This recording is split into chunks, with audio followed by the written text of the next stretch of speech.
Welcome to Timrimji's Paranormal Zone.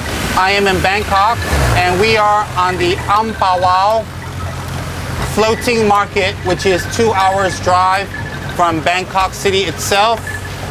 We are on the riverbanks here and there's a lot of action on the left and right, and I'll show you in a little while on the trip back because we've already passed all the action. And what's happening is there's a lot of people who live in houses on the left and right side of the river, and also restaurants and also shops, curios, and it's all open to tourists. It's very, very tourist friendly. And to get a boat here, it is 600 baht for the whole boat, and it closes at 10 p.m. So on Fridays, it is from 3 to 10 o'clock, and on weekends, it's 12 to 10 o'clock. All right? So what happens is this, is that we're going down the river, and I thought you'd enjoy the view with us. You can see the water on the left here. See it, we're going pretty fast, but it's a nice steady boat, you don't have to worry. Those who are faint of heart, don't worry. This week, I'm gonna talk about a story that happened to me in Thailand. I was staying in a monastery in South Thailand, and it's called Chang. And I had gone there for about a month to do a retreat. What a retreat is that when you take a certain deity and you go into meditation on the deity, and you recite the liturgy, and you perform the rites, and you go into a meditation on the particular path of the deity and recite the mantra a particular number of times.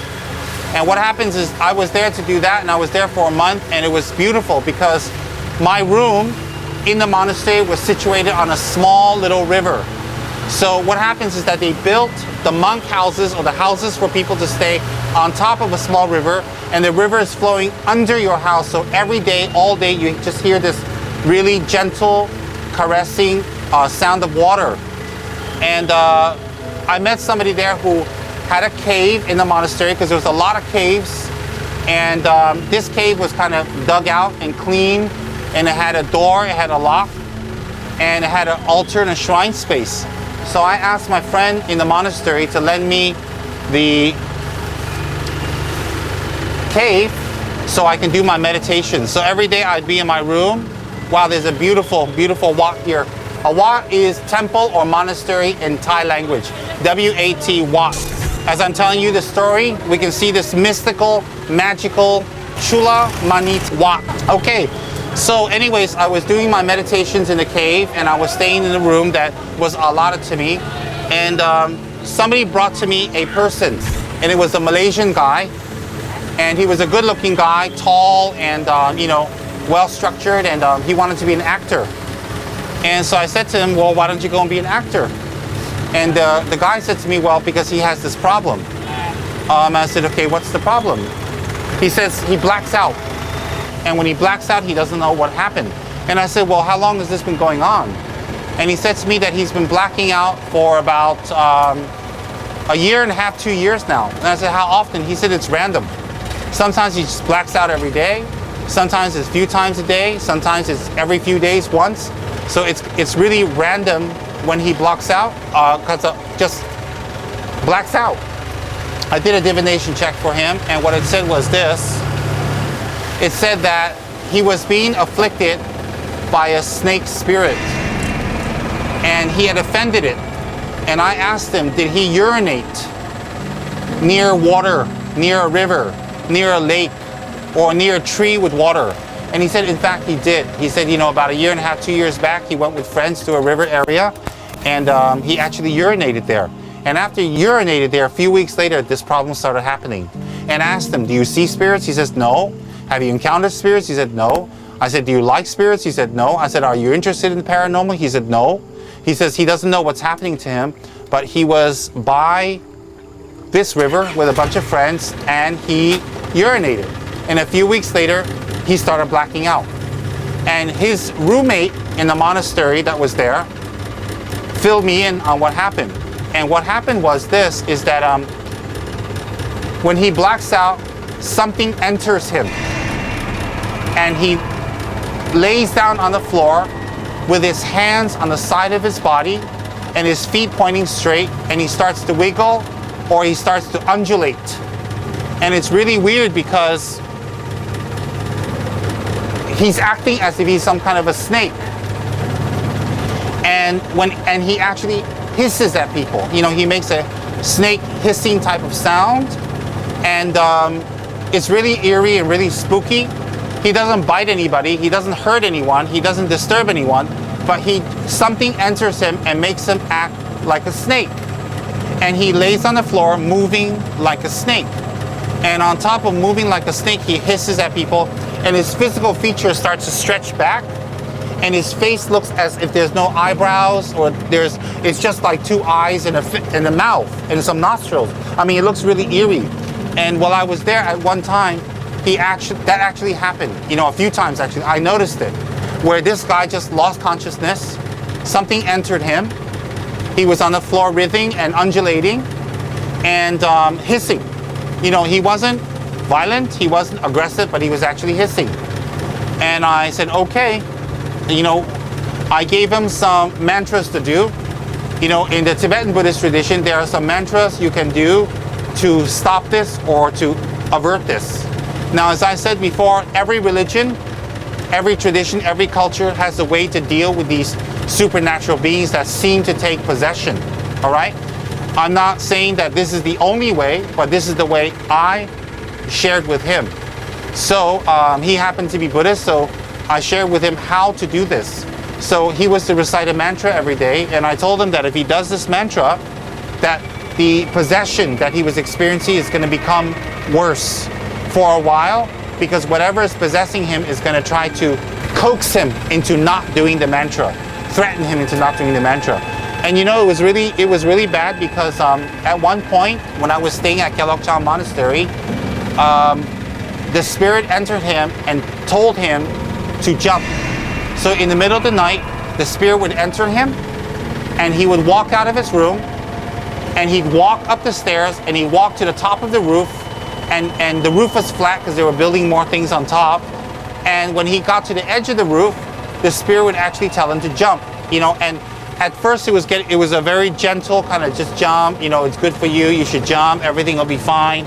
And as the spirit got more violent, because he was doing the mantra, the spirit was telling him to jump more and more and more. And so he had a very strong urge to jump off the roof. His flatmate would follow him at night.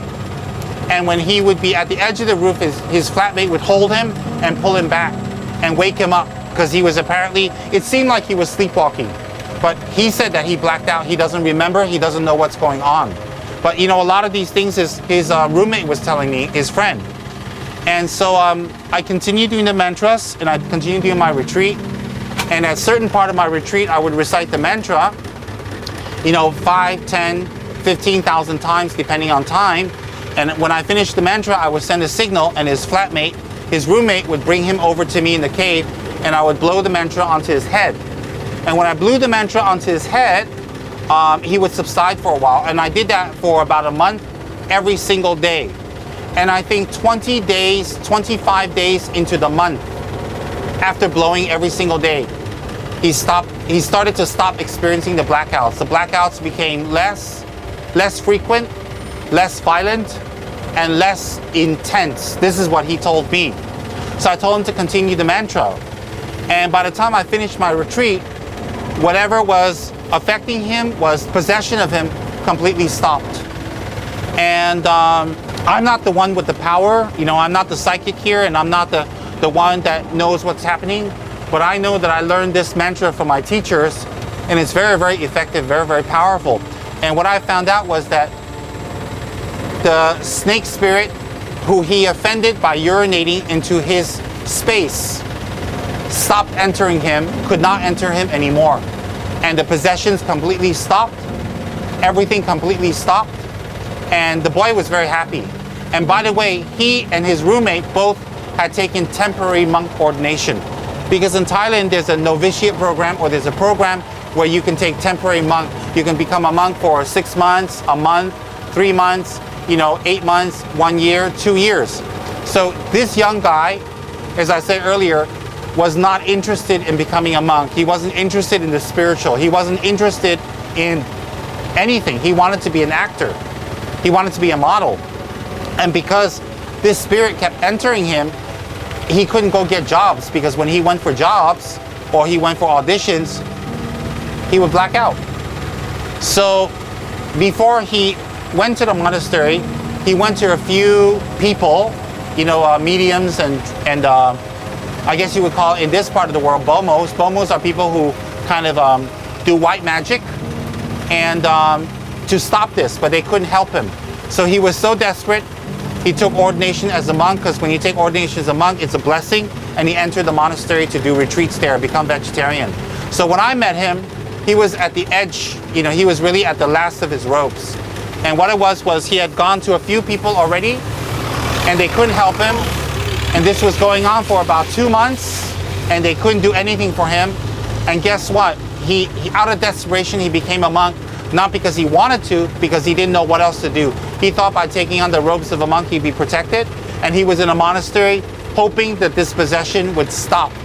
So that's when I met up with him and his roommate, his friend. Anyways, after I did my retreat and we did the 1 month blowing on his head of the mantra and him doing the mantra, also the possession stopped. He was very happy. His flatmate was very happy, and the people in the monastery are very happy because they don't see him taking possession or trance anymore. And he wasn't blacking out anymore. And I asked him, is anyone asking you to jump now? He says, no. He doesn't feel anyone's asking him to jump anymore. So I said, what are you going to do? He says, well, he's taking off his robes and he's going back to secular life.